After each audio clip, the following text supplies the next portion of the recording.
Sumuko ang miyembro ng BIFF, Bunggos Faction at Daula Islamiyah Hasan Group sa otoridad kasabay ng pagsuko ng mataas na kalibre ng baril bilang bahagi ng kampanya laban sa terorismo at para sa pagpapanatili ng kapayapaan sa rehiyon.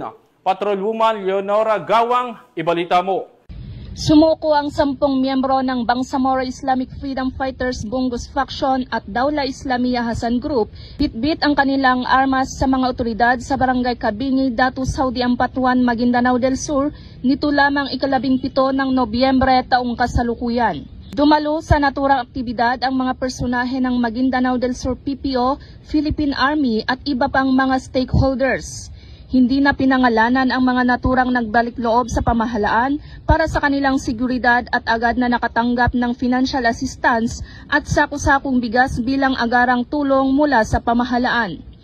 Kasabay ng kanilang pagsuko ay ang pagsuko din ng kanilang iba't ibang kalibre ng matataas na armas. Patuloy ang pamahalaan, katuwang ang militar at PNP sa pagtaguyod ng kapayapaan at kaayusan sa ating bansa sa tulong ng mamamayan upang labanan at matuldukan ang anumang uri ng krimen at insurhensya.